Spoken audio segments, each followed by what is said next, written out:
Universidad Anáhuac, Puebla, les recuerda las siguientes medidas de seguridad que deberán seguir en caso de alguna contingencia durante el evento en el auditorio.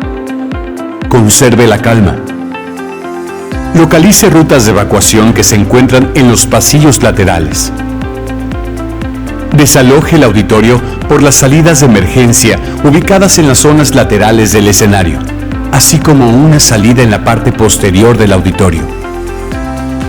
No corra, no empuje, no grite. Si hay personas que requieren su apoyo para salir y ayudar no entorpece su evacuación, auxílielos. Diríjase hacia los puntos de reunión ubicados en la explanada principal y el jardín central. Atienda las indicaciones del personal brigadista y de seguridad. Espere indicaciones para retornar de manera segura al edificio. La Anáhuac es mi casa y la comunidad, mi familia. Buenos días. La integridad académica significa ser coherente entre lo que se piensa, se dice y se hace. El respeto, la confianza, la honestidad, la justicia, la responsabilidad y la valentía nos definen como comunidad. Somos íntegros, somos Anáhuac.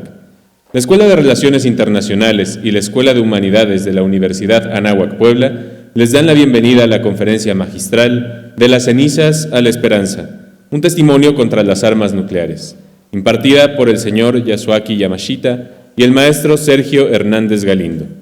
Este día nos acompañan la maestra Claudia Núñez Berridi, vicerrectora académica.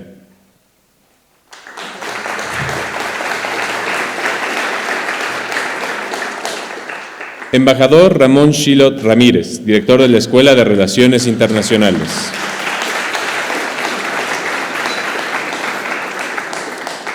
Maestra Nora Cornejo Rodríguez, directora de la Escuela de Humanidades.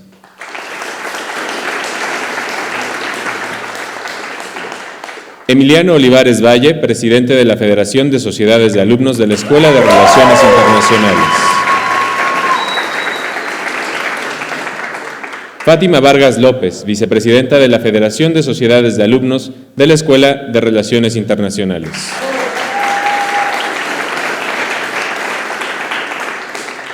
Agradecemos también la presencia de directores, coordinadores, profesores y alumnos. Sean todos bienvenidos. Para comenzar, compartiremos con ustedes algunos de los acontecimientos más recientes en nuestra comunidad.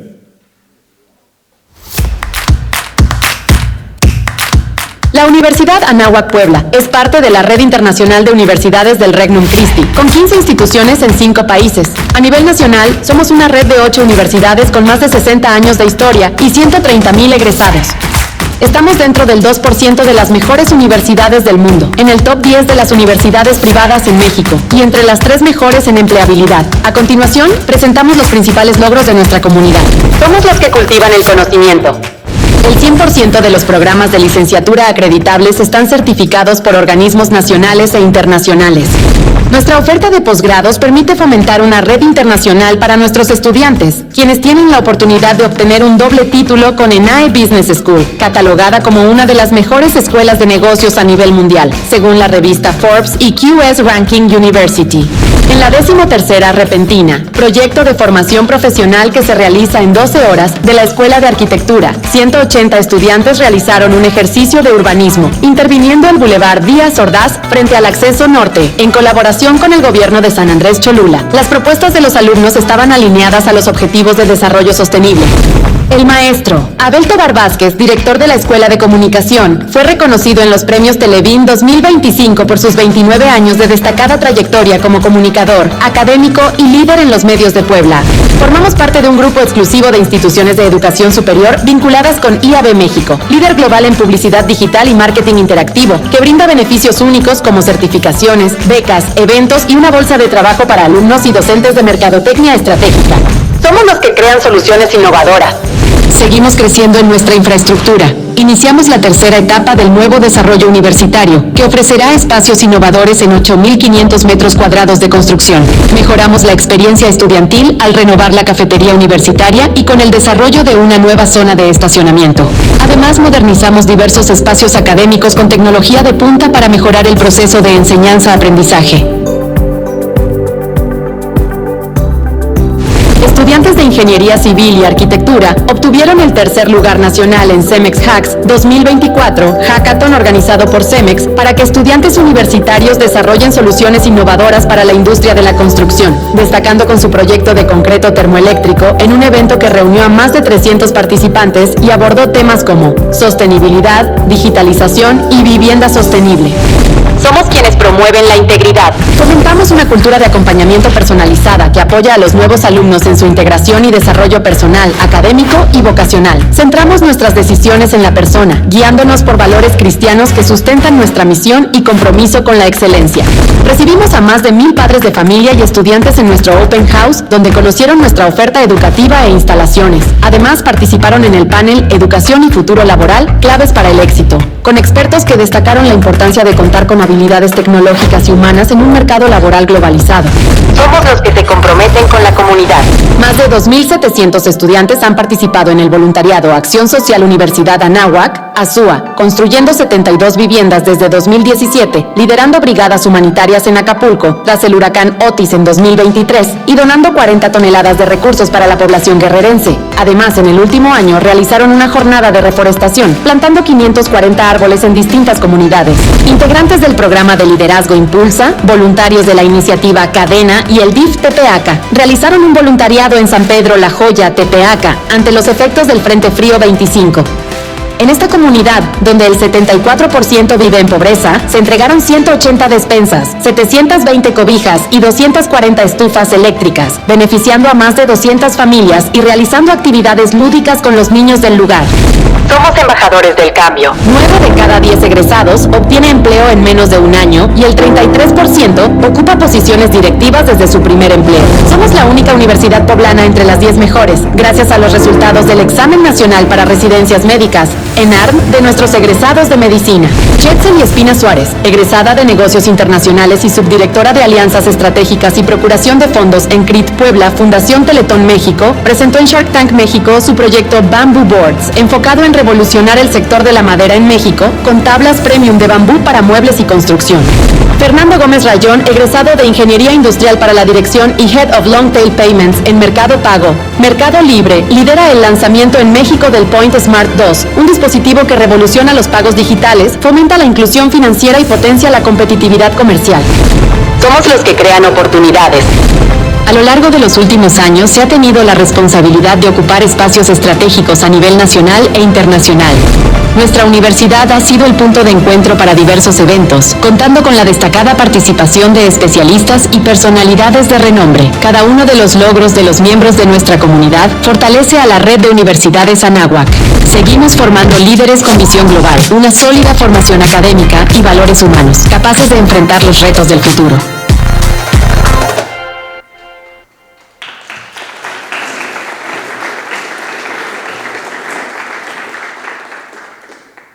Solicitamos al director de la Escuela de Relaciones Internacionales, el embajador Ramón Shillot, nos comparta un mensaje.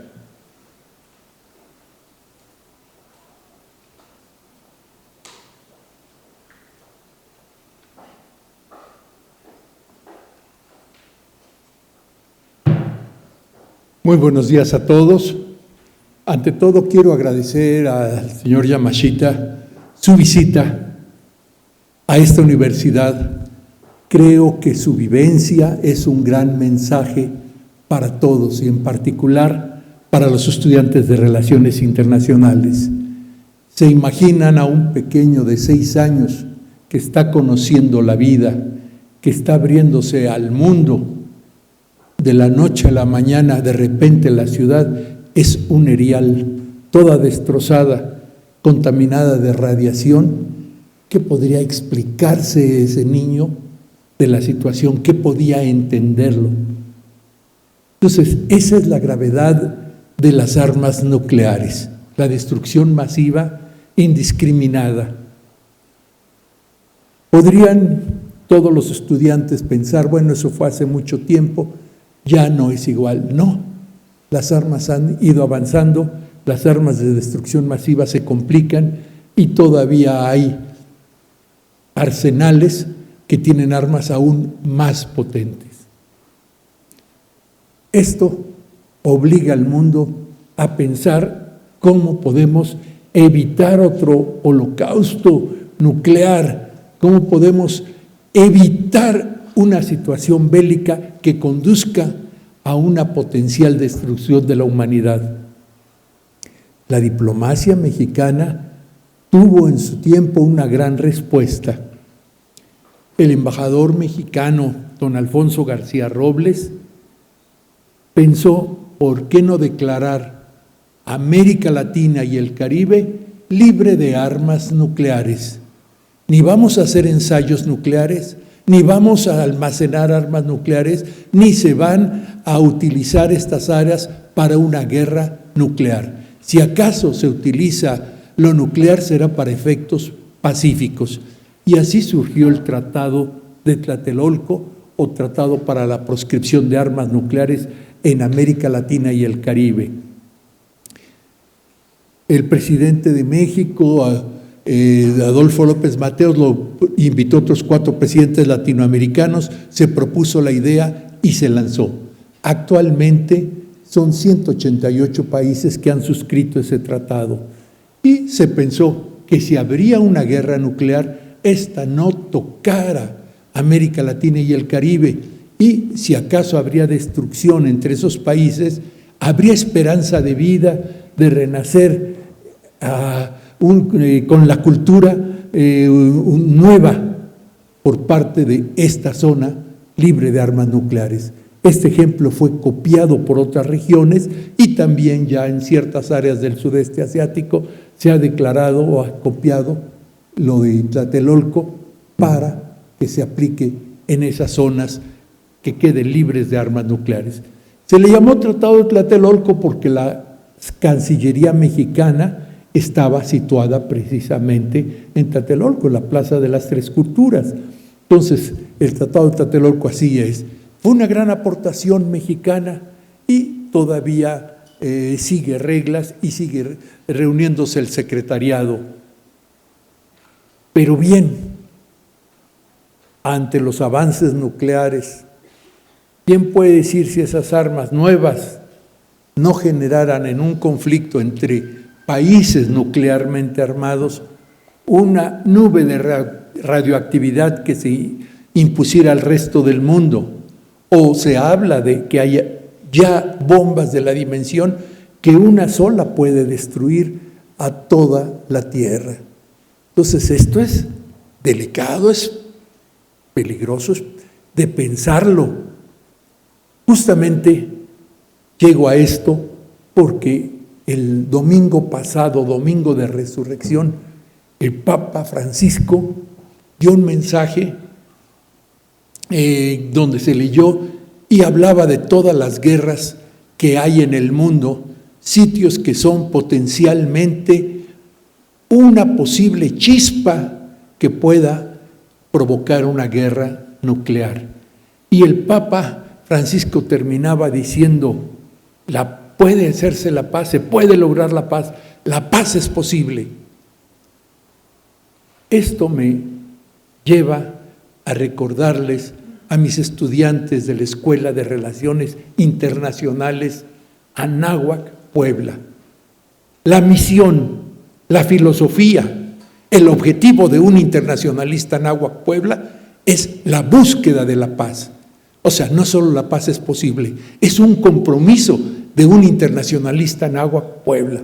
No confiamos en la guerra, no confiamos en las soluciones bélicas, confiamos en la solución pacífica de las controversias, en la negociación, y sabemos que la paz se construye con voluntad.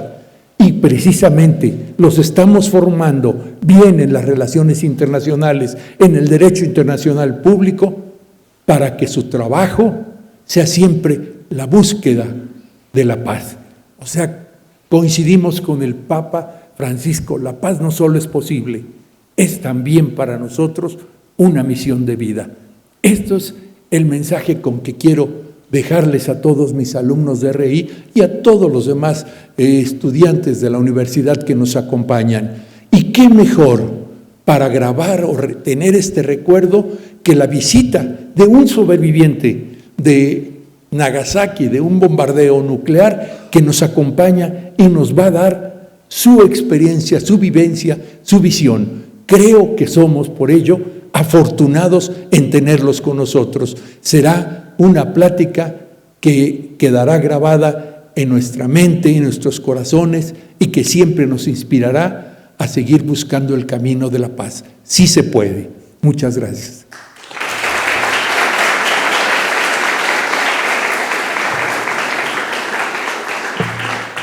Muchas gracias, embajador. Solicitamos ahora a la directora de la Escuela de Humanidades, la maestra Nora Cornejo, que nos dirija unas palabras.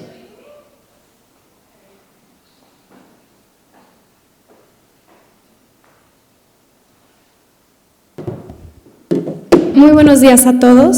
Para mí es una gran alegría darles la bienvenida a esta conferencia que desde su título, De las cenizas a la esperanza, nos conmueve pero también nos desafía.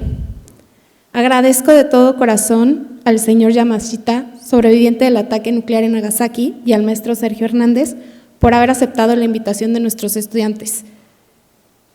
Quiero hacer un reconocimiento muy especial a la Sociedad de Alumnos de la Escuela de Relaciones Internacionales, quienes tuvieron la iniciativa de invitar al señor Yamashita a nuestra universidad. Su sensibilidad, su visión global y su compromiso con la formación integral los llevaron a no solo organizar esta conferencia para la Escuela de Relaciones Internacionales, sino que también los motivó a compartirla generosamente con otros estudiantes. Gracias por recordarnos que especialmente ustedes, los jóvenes, tienen un papel fundamental en la construcción de la paz. De todos los que estamos hoy aquí, depende que tengamos un futuro más pacífico. Hoy no solo estaremos frente a un relato pasado, estaremos frente a una voz viva que nos recordará que el sufrimiento causado por la guerra, la violencia y las armas de destrucción masiva sigue teniendo consecuencias que atraviesan las generaciones. Ya estamos a casi 100 años de la bomba y sigue teniendo consecuencias. Su historia nos invita a mirar con profundidad el valor de la vida, de la dignidad humana y de la responsabilidad que todos compartimos en la construcción de un mundo más justo y más pacífico. Pensé en estas palabras antes de irnos de vacaciones porque sabía que regresando a las vacaciones no iba a tener tiempo y justamente había encontrado una cita del Papa Francisco en su visita a Hiroshima en 2019. Hoy, más que nunca, esta cita espero que resuene en nuestros corazones y que también sea una especie de homenaje al Papa. El uso de la energía atómica con fines de guerra es hoy, más que nunca, un crimen, no solo contra la dignidad del ser humano, sino contra cualquier posibilidad de futuro en nuestra casa común. Esto nos recuerda que no basta con condenar las armas nucleares, sino que, como ya también decía el embajador hace unos momentos, es necesario trabajar activamente por la paz. Y esto nos implica a todos, porque aunque esto pareciera muy lejano, como ciudadanos, como cristianos y especialmente como universitarios, construimos la paz con nuestras acciones día a día. Gracias, señor Yamashita, por convertir el horror en esperanza. Gracias, maestro Hernández Galindo, por ayudarnos a abrir este espacio de encuentro y por acompañar al señor Yamashita en el compromiso de esta labor de generar memoria y conciencia. Que este momento en el que los escucharemos nos dejemos interpelar y que esta experiencia nos inspire a todos a ser sembradores de paz de aquí en adelante. Muchas gracias.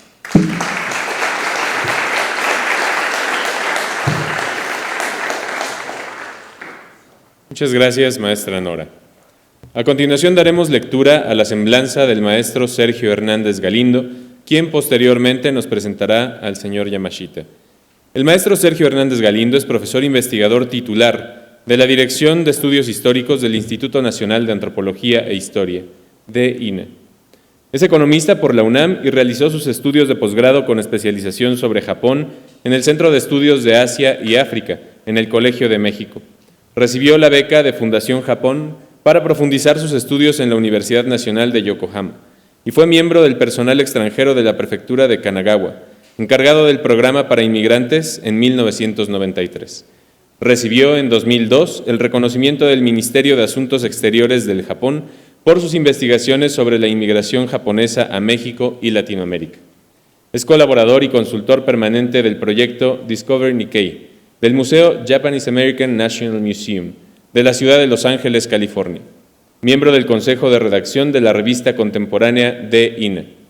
Sus líneas de investigación se centran en las relaciones geopolíticas múltiples entre México, Japón y Estados Unidos, y de manera particular en el papel que ha jugado la inmigración japonesa a América. Ha escrito decenas de artículos, capítulos de libros y libros que han sido traducidos al japonés, inglés y portugués. Demos la más cordial bienvenida al señor Yasuaki Yamashita y al maestro Sergio Hernández. Adelante, por favor.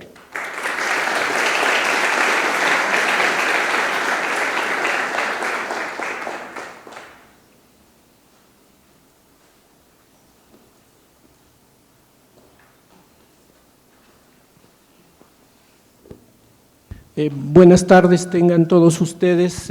Para mí es un gusto pues estar con los estudiantes que nos han invitado. Agradecemos sobre todo el afán de estos estudiantes por que estuviéramos este día especial aquí en este auditorio, y agradecemos a todas las autoridades que también nos han facilitado que estemos hoy. Yo vengo desde México y el señor Yamashita desde San Miguel de Allende para platicar y conversar con ustedes, y a quien agradecemos que estén, sobre todo a este público siempre es dirigida nuestra charla. Entonces, bueno, voy a iniciar brevemente, si me ayudan con la siguiente imagen, por favor. Bueno, muy brevemente voy a introducir cómo fue lanzada estas terribles armas que eran novedosas en ese entonces, de agosto de 1945. Brevemente mencionaré que, bueno, como ustedes saben, la guerra inicia entre Estados Unidos y Japón en el mes de diciembre de 1941, cuando la Armada japonesa ataca la base naval de Pearl Harbor en Hawái en ese mes de diciembre de 1941. La guerra entonces iniciará de esta forma, la Guerra del Pacífico, que se sumará a una enorme guerra que ya se había desarrollado en Europa y que constituye lo que conocemos como la Segunda Guerra Mundial. Sin muchos detalles, mencionaré solamente que este éxito de esta armada japonesa y del ejército japonés que invade otras naciones va a ser momentáneo, y posteriormente, ya en los años siguientes, ya para 1943, las fuerzas navales norteamericanas ya habían avanzado y habían hecho retroceder a este ejército invasor japonés que ocupó países como Vietnam, como China, como Filipinas. En fin, no les voy a platicar esta historia, pero sí, en la siguiente imagen vamos a ver prácticamente ya para el año de 1945, estas son las ciudades japonesas. Lo que quedaba de esas ciudades ya para ese mes de marzo de 1945, la capital Tokio había sido totalmente arrasada por las fuerzas aéreas norteamericanas mediante estos modernos aviones B-29 que no eran alcanzables para las fuerzas de defensa japonesas y que volaban ya en cielo abierto por todo el territorio japonés. En las ciudades más importantes, Osaka, Kobe, Nagoya, en fin, las 60 ciudades japonesas estaban totalmente destruidas, ya para marzo de 1945.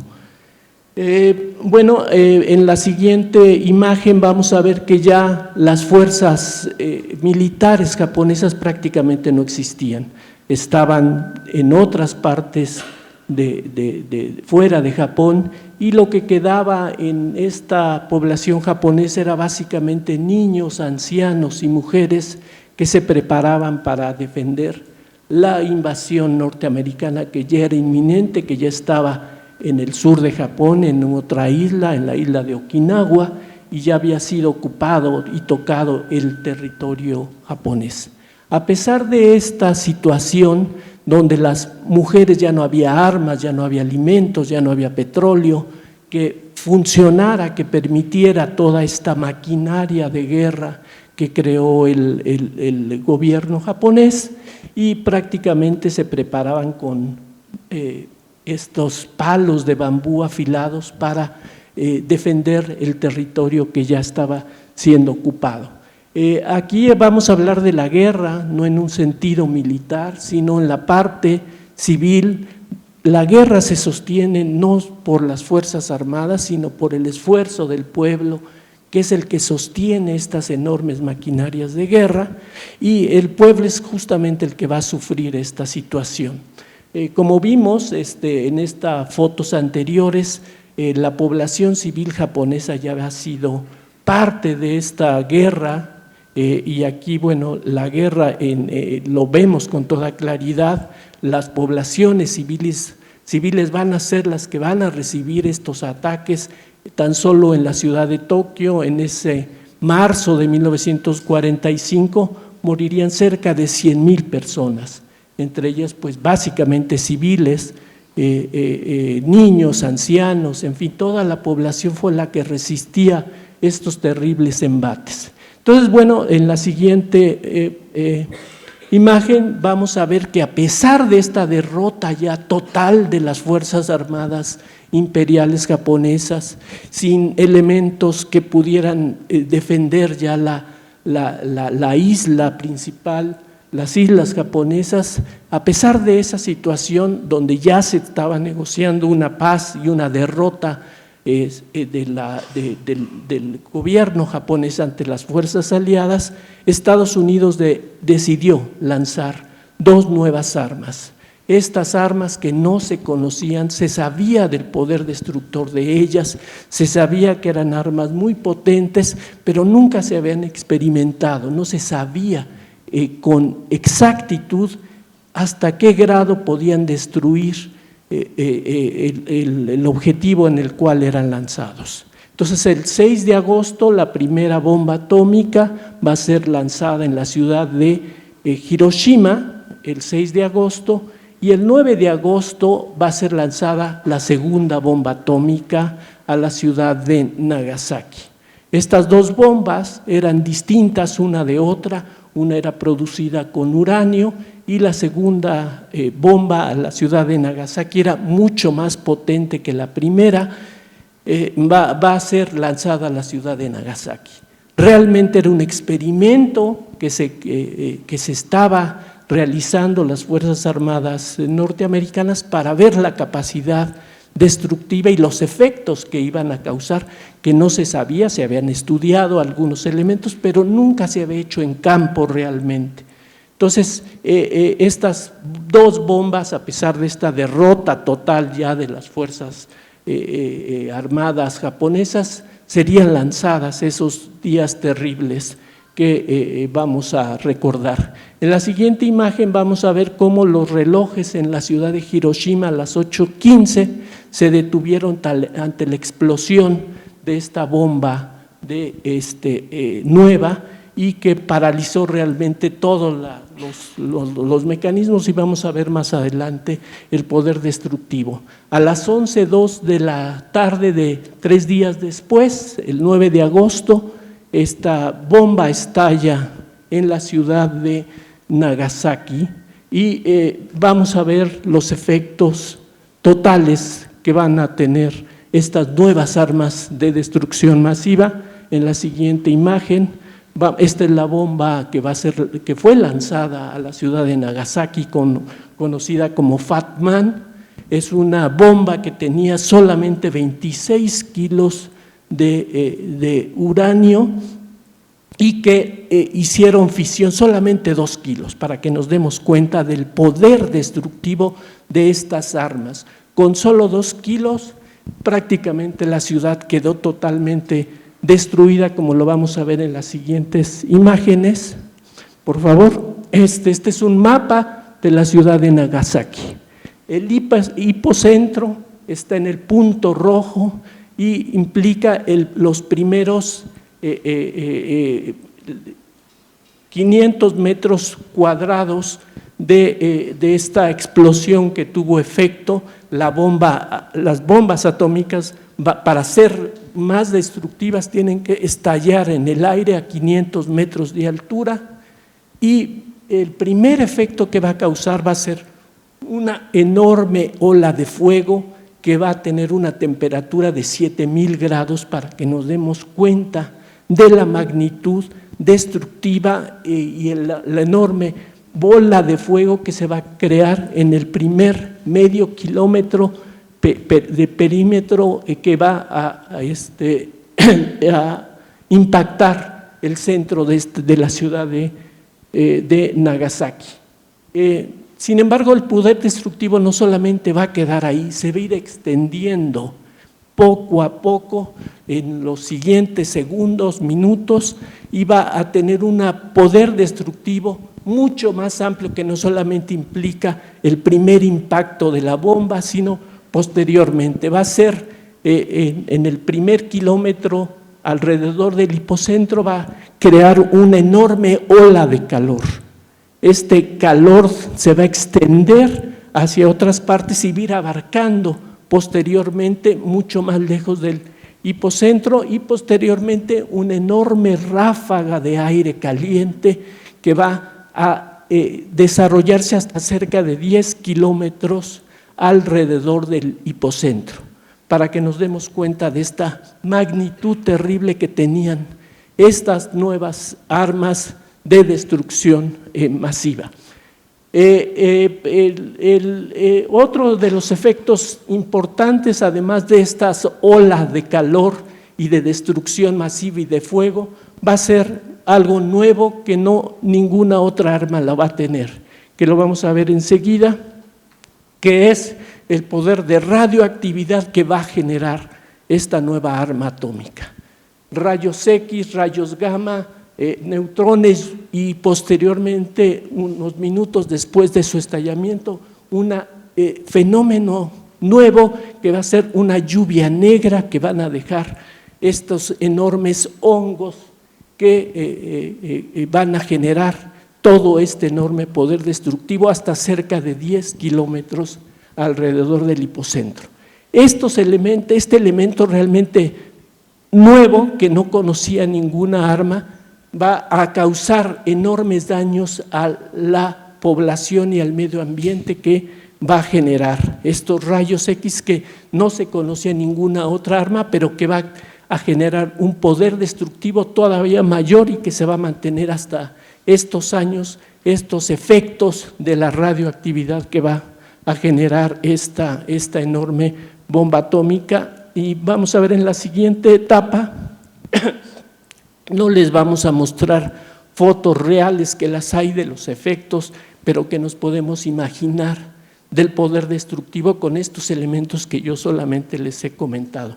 Uno de ellos es esta foto que se conserva en el Museo de la Bomba Atómica de estas ciudades, va a ser la sombra que va a dejar la imagen de una persona que va a estar sentada en los primeros en el primer hipocentro. El poder de destrucción y de pues prácticamente lo que quedó ahí en esas piedras va a ser la sombra de esta persona que va a estar sentada en estos escalones, y que mucha gente va prácticamente a desaparecer ante este poder destructivo.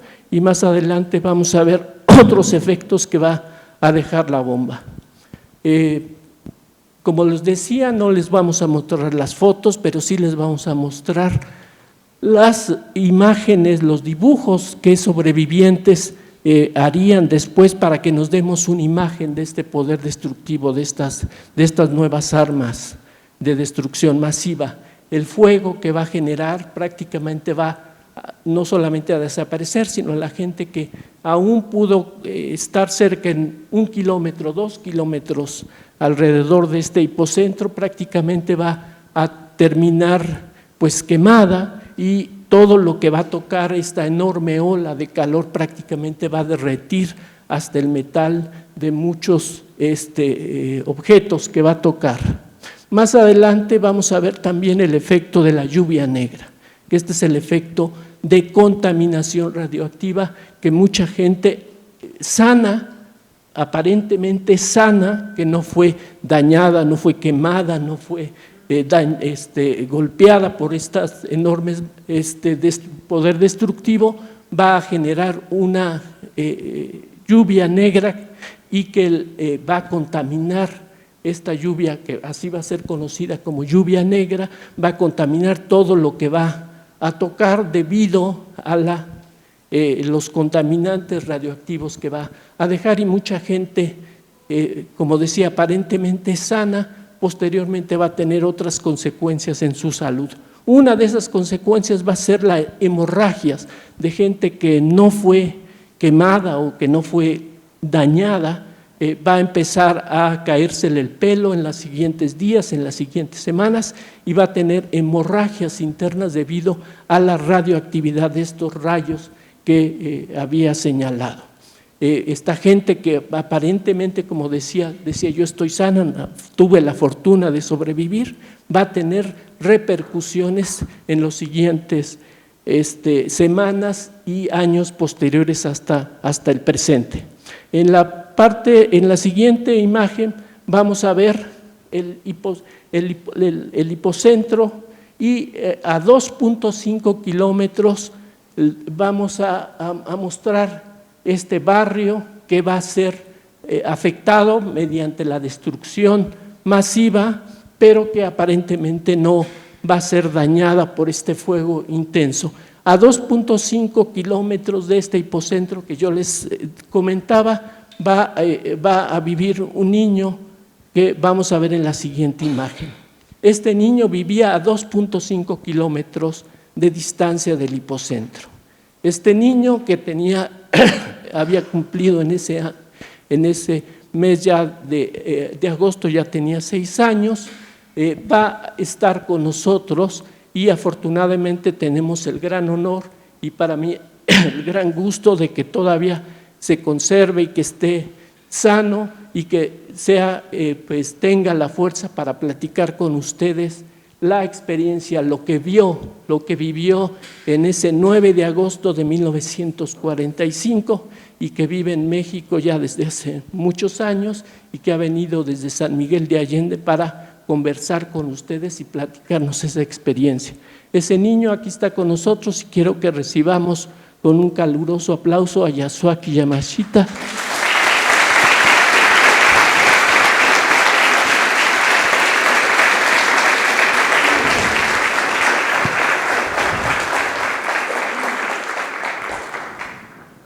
Bueno, Yasuaki, que habla perfectamente español, como ustedes lo verán, que pues está con nosotros desde hace muchos años en México, nos va a platicar qué es lo que vio, qué es lo que sintió, qué es lo que pasó en esa mañana terrible del 9 de agosto de 1945 y qué fue lo que pasó posteriormente en los siguientes meses y en los siguientes ese año terrible de 1945. Gracias, Sergio. Muy buenas tardes a todos ustedes. Antes que nada, estoy muy agradecido esta invitación de Universidad Anáhuac de Campus Puebla. Y para nosotros, sobrevivientes, tener esta oportunidad de poder compartir nuestra experiencia, la dolorosa experiencia. Hablar no es tan sencillo. Después de 80 años, todavía los sobrevivientes estamos sufriendo físicamente, mentalmente, psicológicamente. Pero es muy importante compartir nuestra experiencia, porque la situación está poniendo cada vez más difícil, que puede suceder de cualquier momento la tragedia en alguna parte del mundo. Es lo que nosotros no queremos, que ninguno de ustedes sufra como nosotros sufrimos. Y además, el sufrimiento no es el momento de la explosión. Después de 80 años, sigue sufriendo, sigue muriendo. Y además, el sufrimiento puede pasar a la segunda, a la tercera generación por el cambio de genes. Así que nosotros, cada vez que tengamos oportunidad de poder compartir nuestra experiencia, estamos aceptando para hablar, a transmitir nuestro deseo de que jamás en ninguna parte del mundo suceda la tragedia de Hiroshima y Nagasaki. Ese día, 9 de agosto de 1945, la ciudad de Nagasaki sonó 3 veces sirena de emergencia. Eso quiere decir, cada vez que suena la sirena de emergencia, tiene que ir a algún lugar seguro o refugio. Nosotros teníamos el refugio de la comunidad en la montaña. Lo que está sucediendo actualmente en la Ucrania, cada vez que suena la sirena de emergencia, tiene que estar en un lugar muy seguro. Pero dicen que ese día no sucedió absolutamente nada. Como a las 11 de la mañana, normalmente los niños de esa edad íbamos a la montaña cercana cuando no había ataques aéreos, ir a la montaña cercana para cazar insectos como cigarras y libélulas, porque no teníamos absolutamente nada, ningún tipo de juguetes con que entretenernos. Pero ese día yo estaba jugando solo frente a mi casa, cerca de mi madre que estaba preparando la comida de mediodía. Pasó un vecino, un señor, diciendo que hay un avión misterioso que está volando sobre la ciudad. Hay que cuidarnos. Mi madre le dijo, seguramente no va a pasar como de costumbre. Así era cierto. La ciudad de Nagasaki no había sufrido tantos ataques aéreos como otras ciudades grandes. La mayoría de las ciudades grandes habían sido destrozadas. Cuando se fue ese señor, vino mi hermana que estaba dentro de la casa, decirle a mi madre exactamente lo mismo. Mamá, está anunciando en la radio que hay un avión misterioso que está volando sobre la ciudad. Tenemos que cuidarnos. Entonces mi madre me llamó. Vamos a entrar al refugio de la casa, por si acaso. Refugio de la casa quiere decir, durante la Segunda Guerra Mundial, la mayoría de las casas japonesas tenía su propio refugio. haciendo pequeño agujero abajo del piso de la casa, utilizar ese espacio cuando no había el tiempo suficiente para ir al refugio de la comunidad. Mi madre me tomó mi mano el momento que entramos a la casa. Vino una luz tremenda, muy fuerte, como si fuera 1000 relámpagos al mismo tiempo, muy fuerte. Entonces mi madre me jaló al suelo, me cubrió con su cuerpo. Vino una explosión tremenda. Sentíamos que miles de cosas volaban sobre nosotros. De repente un silencio total. No había nada de ruido. Nos levantamos. Vimos que las ventanas, las puertas, los tejados habían desaparecido.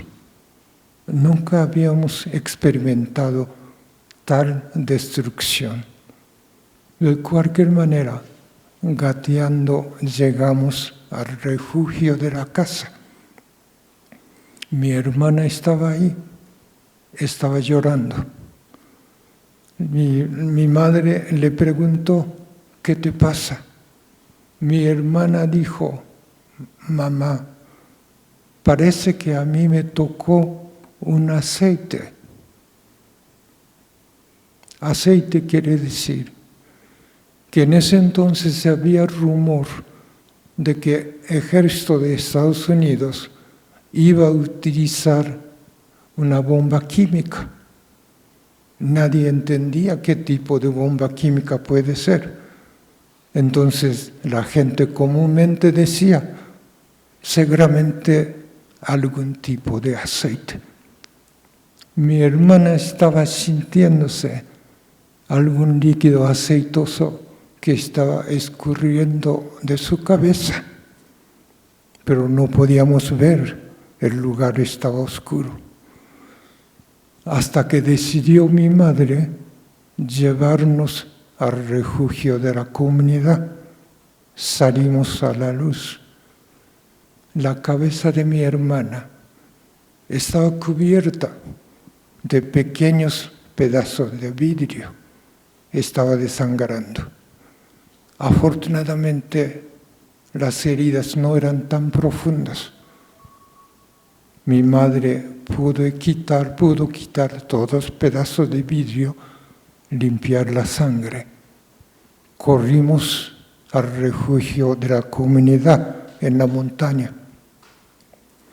Pero mi hermana, cuando tenía 5 años, por un accidente, había amputado una pierna. Estaba utilizando una prótesis. La prótesis de entonces era muy difícil. No podía caminar, no como la gente normal. Ella tendría 13 años entonces. Por esa razón, ella no podía asistir en la escuela. La escuela había prohibido, en caso de emergencia, estaría estorbando a otros estudiantes. Por esa razón, ella estaba en la casa. Cuando corrimos a la montaña, ella corrió mucho más rápido que nosotros, como la gente que no tenía ningún problema.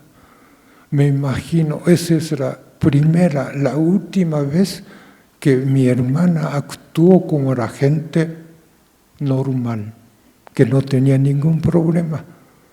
Me imagino que estaba tan asustada que se reaccionó de esa manera. Cuando llegamos al refugio de la comunidad, estaban muchos vecinos, todo el mundo estaba asustado. Nadie entendía tal destrucción. Habíamos escuchado que 3 días antes la ciudad de Hiroshima había sido destrozada, pero no sabíamos de la bomba atómica. Del refugio, estando como 30 minutos, regresaron los niños que habían ido a la montaña para entretenerse, regresaron. Uno de los niños, su espalda estaba completamente destrozada. Él recibió la explosión directa en la montaña. Sufrió terriblemente. No había médicos, no había enfermeras, no había medicamentos. Él murió como 2 días después. Su cuerpo estaba completamente infectado de gusanos. Todo el mundo sufrimos, pero no podía hacer absolutamente nada. Del refugio podíamos observar nuestra ciudad estaba quemándose, días y tras días, quemando. Nosotros únicamente estábamos observando nuestra ciudad en llamas. Nadie decía absolutamente nada. Me imagino que era algún estado de shock que no podía pronunciar ninguna palabra. Pero el problema no era eso, que no teníamos nada que comer. Antes de la explosión, la ciudad de Nagasaki nos proveía un poco de alimentos. Ya había escasez de alimentos, pero podíamos comer algo. Pero después de la explosión, absolutamente nada. Queríamos comer y estábamos muertos de hambre. Cualquier cosa que se encontrara alrededor de nosotros, hojas, hierbas, lo que fuera. Entonces mi madre decidió llevarnos al campo con los parientes, que ellos eran agricultores. Seguramente mi madre pensó que ellos pueden tener algunos alimentos para nosotros. Para esa razón, tuvimos que caminar cerca del epicentro. Había muchísimos cadáveres, montones de muertos. La ciudad completamente quemada, destrozada. No había nada. Negro, completamente negro. Y la gente que había sobrevivido caminaba como fantasma. Parecía que no tenía alma. Desafortunadamente, los parientes tampoco tenían suficientes alimentos para nosotros. Así que tuvimos que regresar caminando en el mismo lugar. Si dijera yo, en ese momento vi el infierno, no sería suficiente. No existiera una palabra exacta que pueda describir esa imagen grotesca, terrible. Pero es difícil, pero teníamos que sobrevivir para seguir adelante. Difícil conseguir alimentos. Para conseguir alimentos teníamos que ir un tren que había sobrevivido, colgada de gentes, ir al campo, pedir algunos papas o camotes. Arroz era imposible.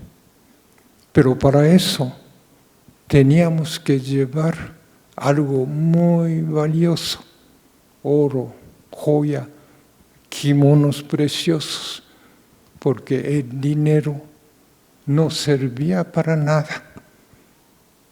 Pero teníamos que seguir todos los días así para conseguir alimentos, pero pudimos sobrevivir. La destrucción que dejó la guerra, y en particular estas dos bombas, nunca sabremos exactamente el número de gente que falleció. Tan solo en la ciudad de Hiroshima y Nagasaki, al instante que estalla la bomba, murieron instantáneamente cerca de 30,000 personas. El problema, como decíamos, no es de que el momento del estallido, sino las posteriores consecuencias que van haciendo que la gente, pues dañada, quemada o con radioactividad, muriera en las siguientes semanas. Hasta ese fin de año de 1945 en la ciudad de Hiroshima murieron cerca de 140,000 personas y en la ciudad de Nagasaki 70,000. En otras ciudades, como decía Tokio, y en otras enormes ciudades japonesas habían muerto también miles de gentes. Japón estaba totalmente destruido. Esta es una imagen del centro, del hipocentro, en el que quedó la ciudad de Nagasaki. Solamente ruinas y algún monumento que ven ahí, que apenas se pudo conservar algunas columnas, que es la catedral de Urakami en la ciudad de Nagasaki. Entonces, bueno, la guerra había dejado, y la bomba atómica había dejado una enorme destrucción, pero los siguientes años estarían también muy complicados. No había escuelas, no había alimentos, no había edificios, no había hospitales, no había médicos. Prácticamente lo que llegó después sería tan terrible como el momento mismo en que estalla esta bomba atómica. Las pocas construcciones que habían quedado a cerca de los 10 kilómetros alrededor tenían que ser derruidas ante la facilidad o la posibilidad de que se cayeran. No había tampoco elementos para reconstruir las casas, no había vidrios, no había madera. En fin, los años siguientes fueron más terribles que el momento mismo que estalló la bomba y que los pobladores empezaron a reconstruir. Sin embargo, bueno, la vida tenía que continuar y los años siguientes, Yasuaki nos va a platicar qué es lo que vivió en esos años posteriores, ya siendo mucho más joven, y qué es lo que vivió los sobrevivientes de la bomba atómica, los hibakusha, como se dice en japonés, los que experimentaron estas terribles explosiones. Vendrían momentos igualmente difíciles ante la discriminación que los hibakusha experimentarían posteriormente. Y la vida seguía difícil, pero afortunadamente pudimos sobrevivir. Después de graduar la preparatoria, comencé a trabajar, pero casi al mismo tiempo empecé a sufrir de la severa anemia. Empezaba a vomitar la sangre, empezaba a evacuar la sangre, ya no podía trabajar. Los médicos me hicieron muchas veces endoscopía y análisis de sangre, pero ningún médico me podía decir qué es lo que me estaba pasando. Pero cada 6 meses tenía que repetir, vomitar la sangre, evacuar la sangre. Después de 2 años, más o menos, cuando comencé a tener la salud bastante estable, comencé a trabajar en el hospital de la bomba atómica en la ciudad de Nagasaki, el lugar donde atendía a los sobrevivientes. Hasta en ese momento yo nunca pensé que yo soy sobreviviente de la bomba atómica. Cuando me hacía análisis, exámenes, nunca mencioné a los médicos que yo soy sobreviviente de la bomba atómica. Pero en el hospital, todos los días, estaba muriendo mucha gente, estaba sufriendo mucha gente. Sobre todo en esa época, la mayoría de la gente sufría de leucemia. Un caso muy específico para mí.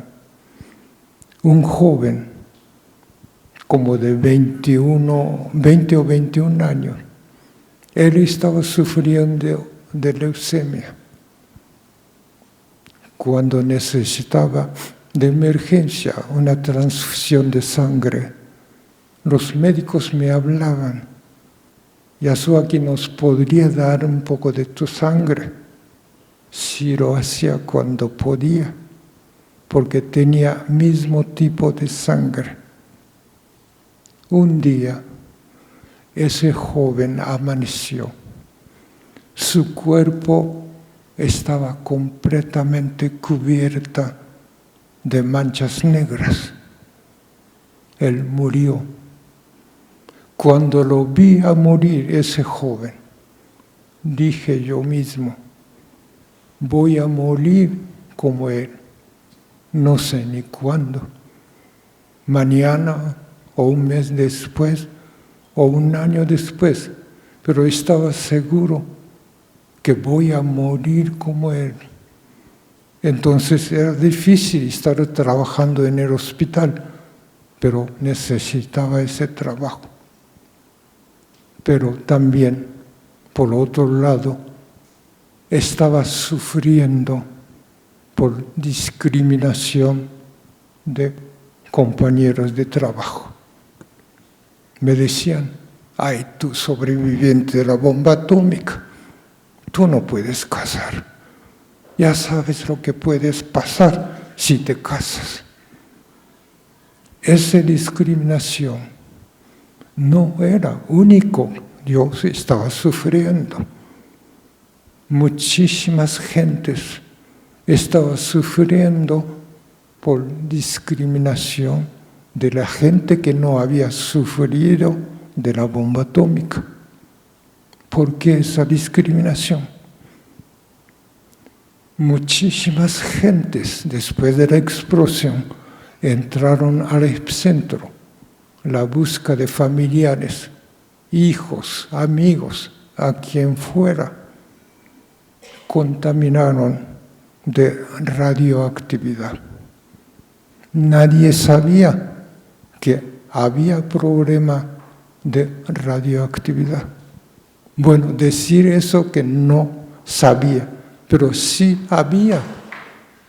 Los médicos japoneses comenzaron el estudio de qué es lo que estaba sucediendo. Pero cuando el ejército de Estados Unidos ocuparon el Japón, confiscaron todas esas informaciones, se lo llevaron a Estados Unidos, guardaron en secreto, prohibieron hablar de la bomba atómica. Nadie podía hablar de la bomba atómica. Así que nadie realmente sabía el problema de radioactividad. Entonces, la gente que no había sufrido comenzaron a decir: ay, seguramente los sobrevivientes están sufriendo o están llevando alguna enfermedad contagiosa. Hay que separarlos. No hay que tener amistad, no hay que tener relaciones con los sobrevivientes. Muchas mujeres sufrieron. Muchas mujeres salieron de la ciudad de Hiroshima y Nagasaki. Algunos sí se casaron, tuvieron hijos, pero cuando descubrieron que era de Hiroshima y Nagasaki sobrevivientes, inmediatamente el divorcio. Muchas mujeres no podían soportar esa discriminación. Se fueron de este lugar por la puerta falsa. Suicidaron. Muchísimas mujeres se suicidaron por no soportar esa discriminación. Los hombres también. Entonces, yo quería salir de Japón, esconderme en un lugar que nadie me conociera, que yo soy sobreviviente de la bomba atómica. Pero tenía que trabajar, necesitaba ese trabajo. Hasta que en 1968 tuve oportunidad de salir de Japón, venir a México, trabajar en las Olimpiadas. En México, Yasuaki, sin embargo, siguió ocultando que era sobreviviente de la bomba atómica. Muchos años, como muchos sobrevivientes actualmente de la bomba atómica, no desean platicar su experiencia, sin duda alguna por el enorme dolor que al recordar esta terrible experiencia, y tienen el derecho de callarse. Muchos, sin embargo, han empezado a platicar y a conversar, y es el caso de Yasuaki, que vino a México y que muchos años después empezaría a platicar y a dar conferencias como la que está dando actualmente.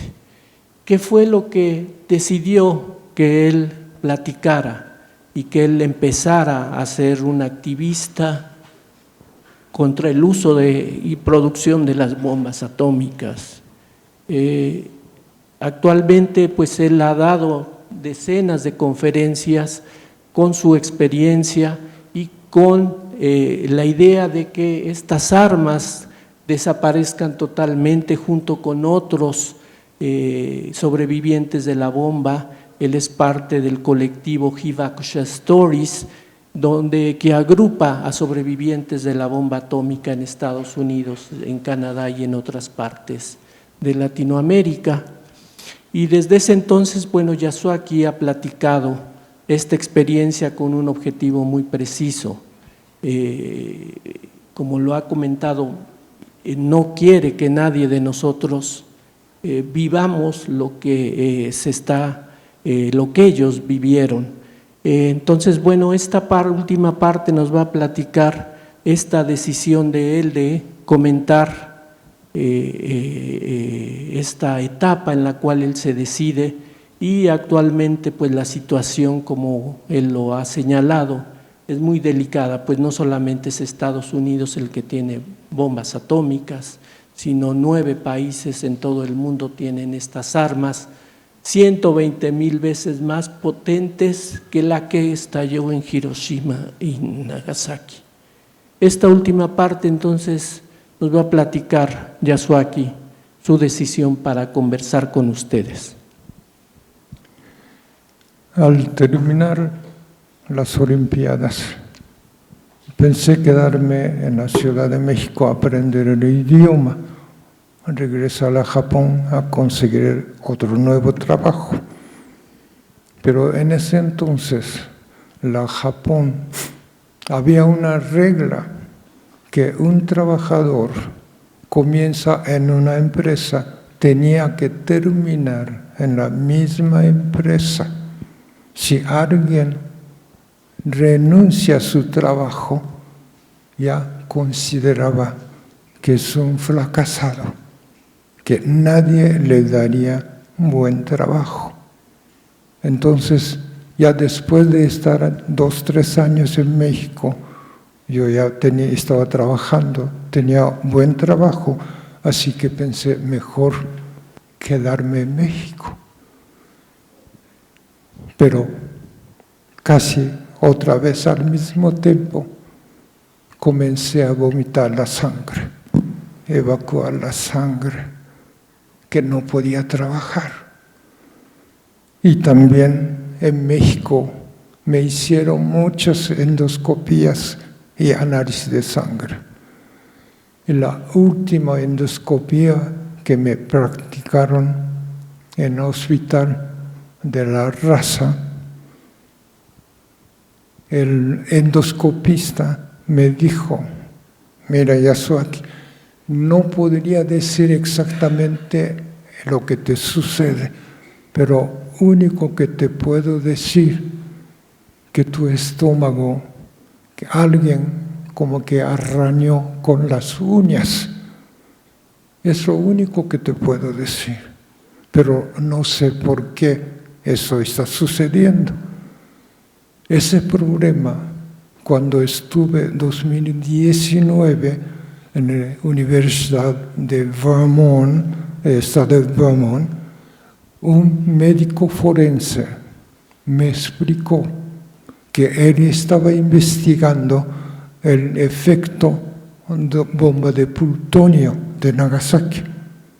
Dice él que muchos sobrevivientes de la bomba atómica en la ciudad de Nagasaki tienen ese problema. El estómago, como que alguien araña con las uñas. Pero dice él que necesitamos mucho más investigaciones por qué eso sucede.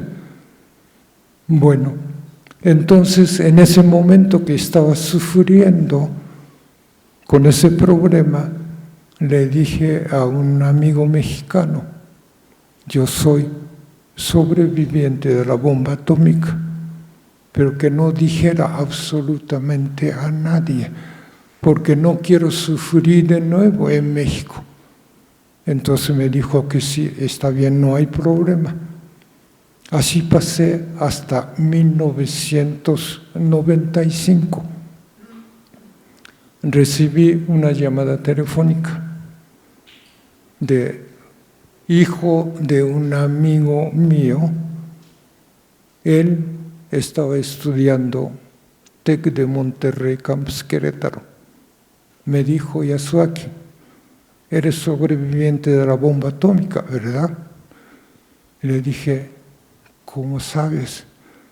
Él dijo que mi padre me comentó. Mi padre escuchó de tu amigo. Él me dijo: no podrás venir a nuestra universidad compartir tu experiencia. Le dije: no puedo. Voy a sufrir, así que no puedo aceptar tu invitación. Pero él insistió: por favor, Yasuaki, para nosotros muy importante entender lo que sucedió en Hiroshima y Nagasaki en 1945. ¿Por qué insistía tanto?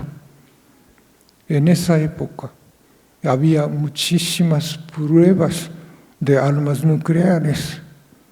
95, el gobierno de Francia hizo una prueba de bomba de hidrógeno y la noticia corrió al mundo entero. Entonces, él estaba muy interesado en entender realmente la tragedia de Hiroshima y Nagasaki. Entonces lo acepté. Finalmente fui a su escuela. Comencé a hablar, pero empecé a sufrir porque la memoria regresaba. Pero afortunadamente pude terminar mi testimonio. Al mismo tiempo, cuando terminé, comencé a sentir el dolor que había guardado, escondido aquí 50 años, estaba desapareciendo. Sentía que el dolor estaba aliviando. Entonces dije: hablar es una terapia para mí. Aunque sufra, tengo que hablar. Además, el mundo entero tiene que saber lo que sucedió en Hiroshima y Nagasaki. Si dejamos de hablar nosotros, vamos a repetir en alguna parte del mundo. Es lo que nosotros no queremos absolutamente. Como dije anteriormente, nadie sufra como sufrimos nosotros.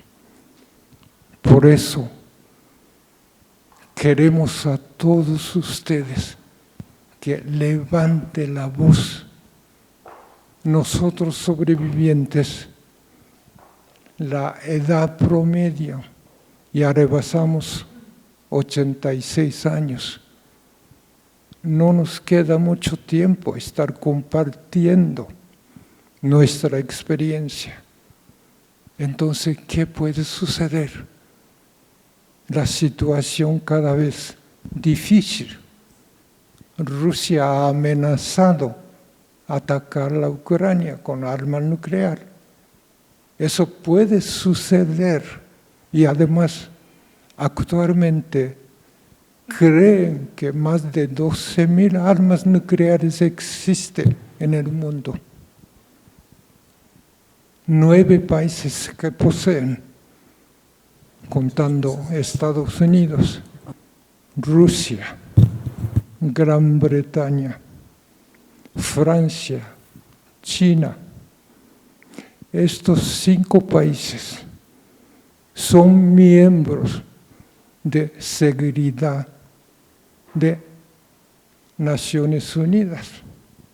Entonces, ellos si dicen que nosotros no nos interesa eliminar armas nucleares, no va a suceder absolutamente nada. Aparte, Israel, India, Pakistán, Norcorea. Israel tiene problema. Norcorea está amenazando cada rato, lanzando misiles.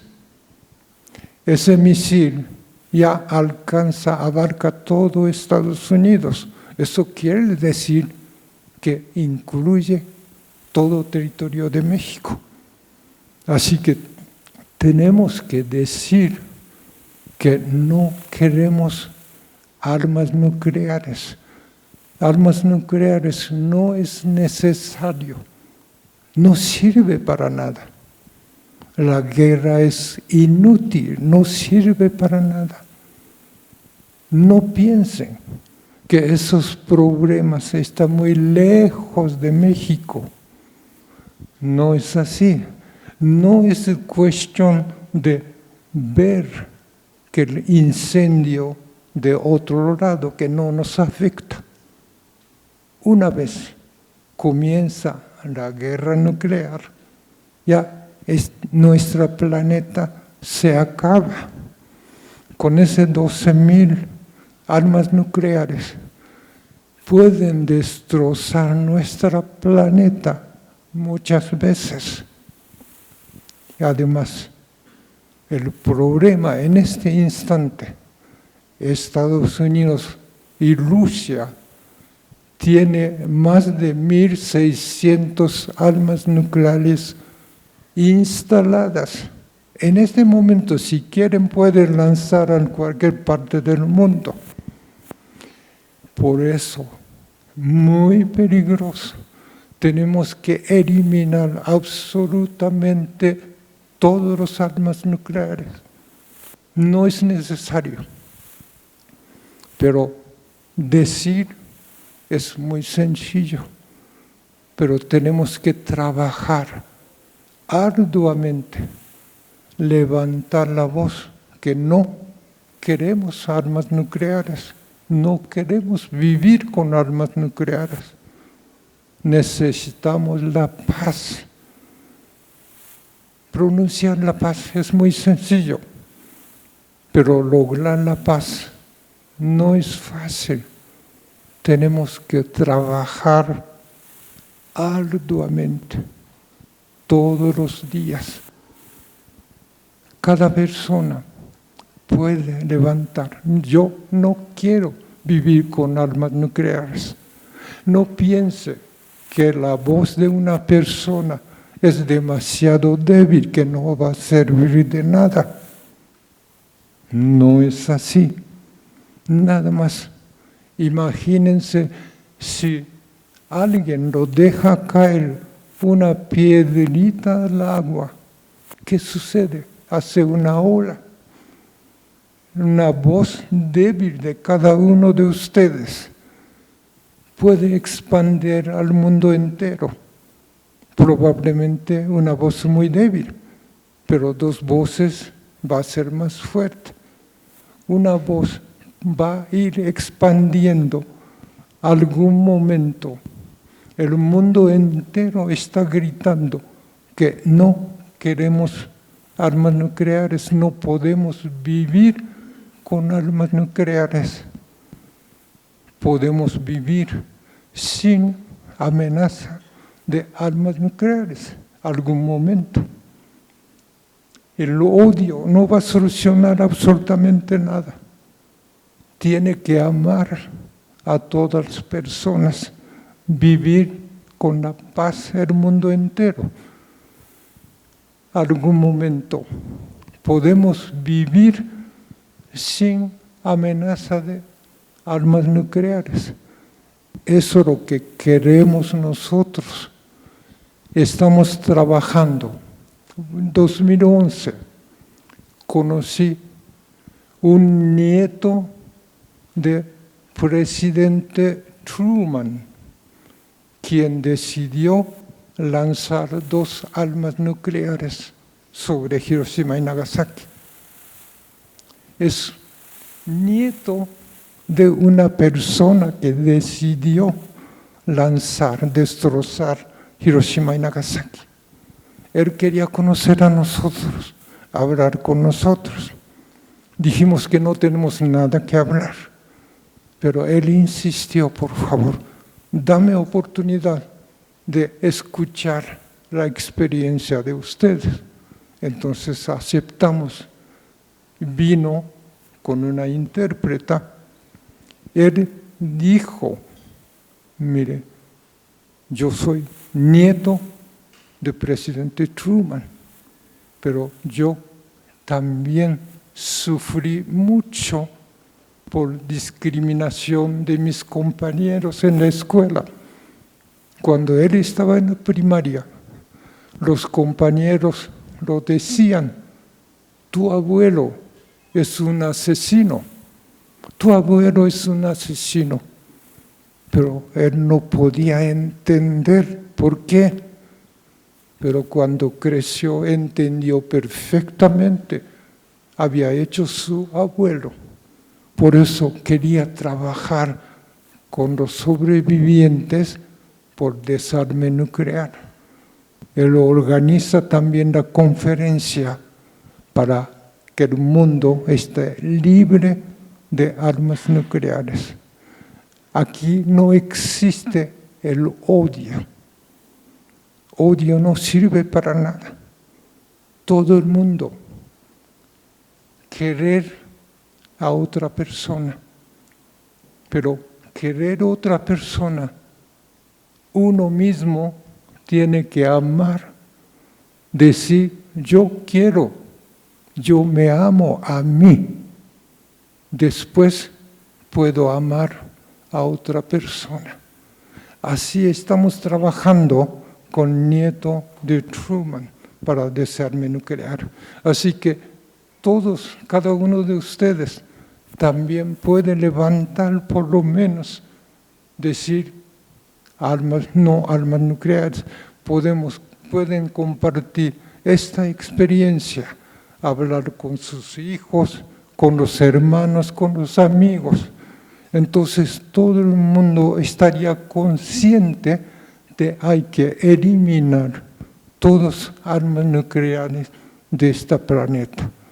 Podemos vivir algún momento sin amenaza de armas nucleares. El armas nucleares no le va a dar el momento ni pensar instantáneamente nosotros podemos desaparecer. Así que por favor, ayúdenos a levantar la voz, no armas nucleares, para vivir con la paz. Muchas gracias.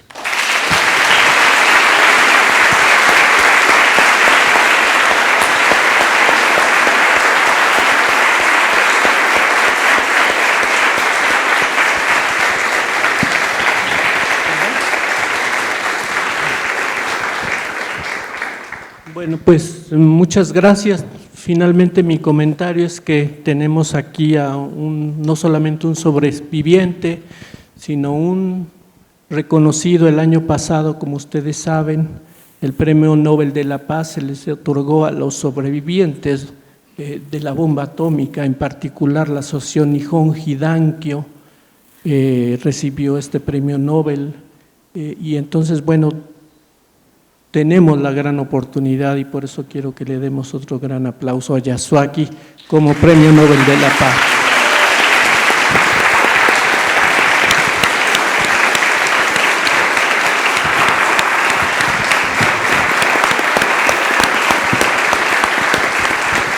Muchas gracias. Agradecemos infinitamente al señor Yamashita y al maestro Sergio por su valiosa ponencia. Lamentablemente no tendremos en este espacio tiempo para preguntas, sin embargo, nuestros distinguidos invitados estarán disponibles para que al final del evento, quien quiera pueda acercarse a dialogar con ellos. Ahora invitamos al señor Yamashita y al maestro Sergio a tomar asiento, por favor. Y los invitamos a firmar el libro de honor en el que nuestros invitados especiales nos han compartido su sentir en torno a su participación. Al final les pedimos que den lectura a su mensaje.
Podemos trabajar por la paz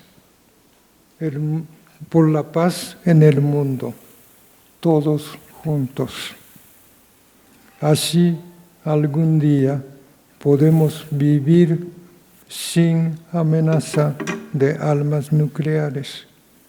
No es una tarea fácil, pero podemos lograr un día si trabajamos juntos.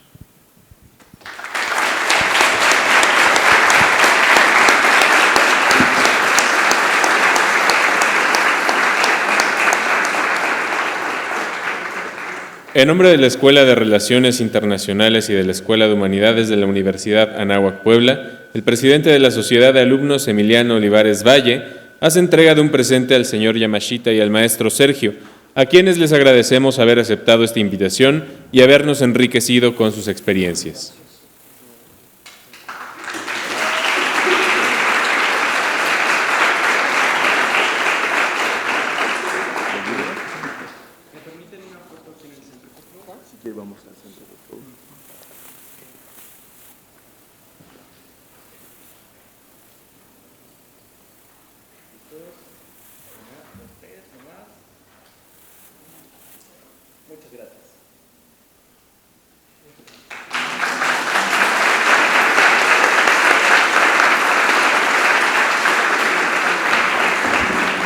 De esta forma concluimos con nuestra conferencia magistral, agradeciendo a todos ustedes su presencia y deseándoles que tengan una excelente tarde. Hasta la próxima.